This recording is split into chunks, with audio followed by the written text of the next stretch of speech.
Greetings, everyone. This is Jed Schlackman. I'm a holistic counselor and spiritual energy healer based in Miami, Florida.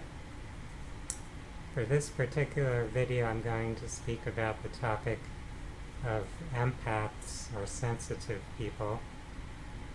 This is an archetypal type of pattern that we can all observe either within ourselves or within other people that we interact with around us.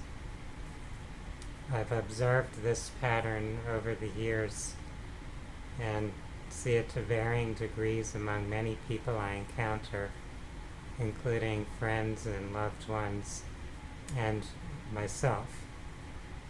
So this sort of archetypal empath or sensitive pattern is one that exists really throughout the population. You could think of different qualities or characteristics as existing on a continuum, on a polarity spectrum. So some people tend to be very high in this characteristic, having a lot of sensitivity and empathy and caring toward others. And others might be very low in that particular characteristic.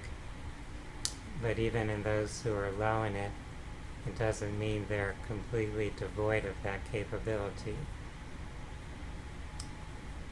So this is a pattern of being polarized in the direction of being sensitive and empathic, wishing to be kind to others and avoid conflict and confrontation. Some people in the healing arts and in spiritual communities often have a heightened expression of this pattern, since they have the desire to serve and nurture or heal others. However, this can be manifested as excessive self-sacrifice, catering to the perceived needs and wishes of others while denying one's own needs or wishes. It may also involve trying to keep the peace and failing to confront issues that need to be addressed, as well as failing to speak up for oneself or assert oneself and allow others to dominate or manipulate. It's not unusual for these sensitive people to be magnets for bullies and manipulators in their lives. Life gives us the challenges as an opportunity to see where we need to mature and balance ourselves. Until you learn to have self-confidence and assert yourself in healthy, balanced ways, you'll find the same types of situations reoccurring. Many of these sensitive, empathic types will have energetic weaknesses and health issues around the solar plexus, the digestive area, and throat area as well. So that would be the third chakra, the solar plexus chakra or energy center, and the fifth chakra, which is the throat chakra. Both of those chakras have a lot to do with expressing yourself outwardly. So you can think of the qualities of those chakras as somewhat more masculine rather than feminine, whereas the second and fourth chakras, the sacral and the heart chakras, tend to be more oriented toward feminine qualities.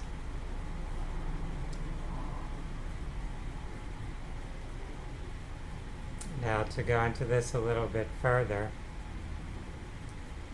it's not uncommon for those issues to create disability to the extent that the person remains in dependent situations, failing to express their full potential as a human being and member of society.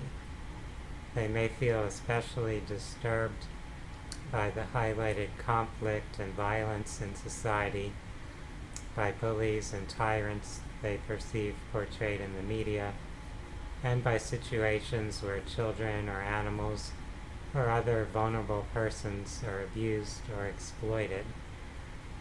They tend to naturally join causes to help those who are oppressed but often fail to claim their power or exhibit confidence when dealing with oppressive circumstances in their own personal lives.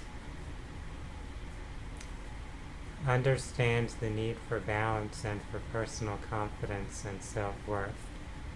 Sometimes we don't want to feel stress and we don't want to cause distress to others. However, if we don't assert things and speak our truth, things can't get resolved and our emotions will just build up within us. Also consider that when you speak your truth or you confront an issue, it's often going to be unavoidable that another person will feel uncomfortable with that in some way. But discomfort isn't necessarily a bad thing. Sometimes we need to feel discomfort to shake us out of our patterns or routines that aren't really healthy or productive. Sometimes the person who appears meek and people-pleasing has built up anger and resentment inside because they have failed to process or express their own feelings. They've paid so much attention to being cautious about causing someone else distress or tuning into other people's feelings that they've neglected to address their own feelings. Eventually, the lesson of self-expression will need to be faced. Sometimes the emotions build up and lead to sudden, out-of-character outbursts. You may find some people who exhibit kind of a passive-aggressive pattern where they're not comfortable directly confronting issues or directly expressing their anger or frustration, so they may start out doing it in indirect ways as kind of a release valve.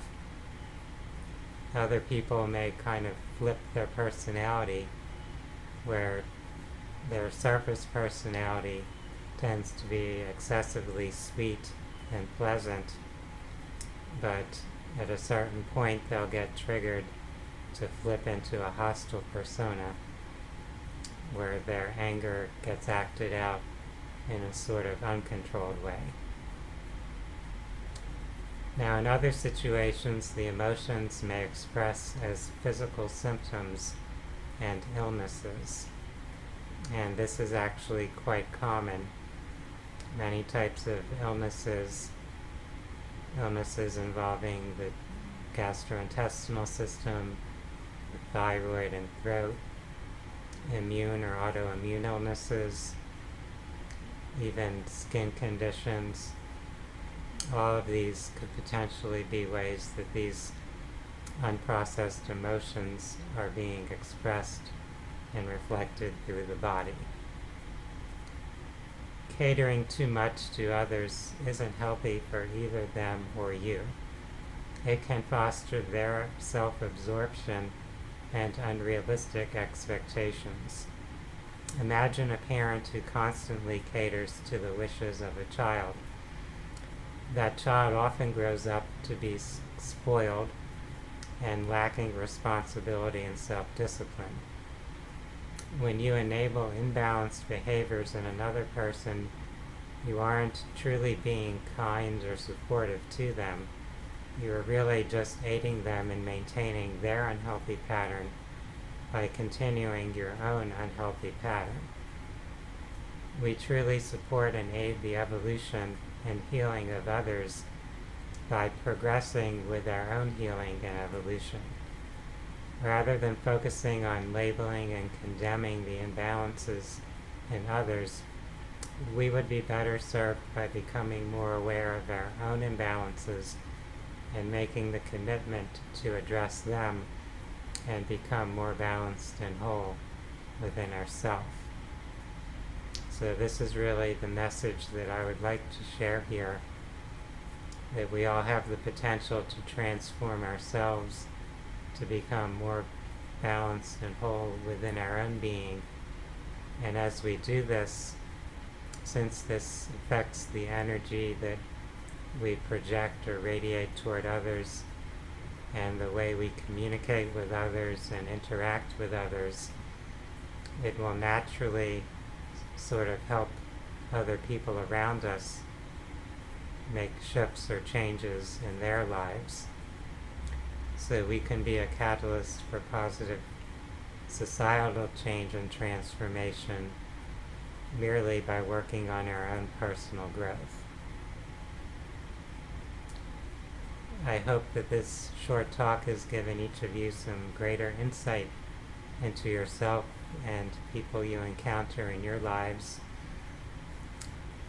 For those that are working in the healing arts, this may give you some insight in how you can assist your clients or people that you're counseling or coaching. For those that are interested in holistic healing, personal growth, and spirituality, I invite you to view some more of my videos. You're also welcome to visit my website, which is phinsights.com. That is phinsights.com. And for now, I'd like to wish each of you a wonderful day. Namaste.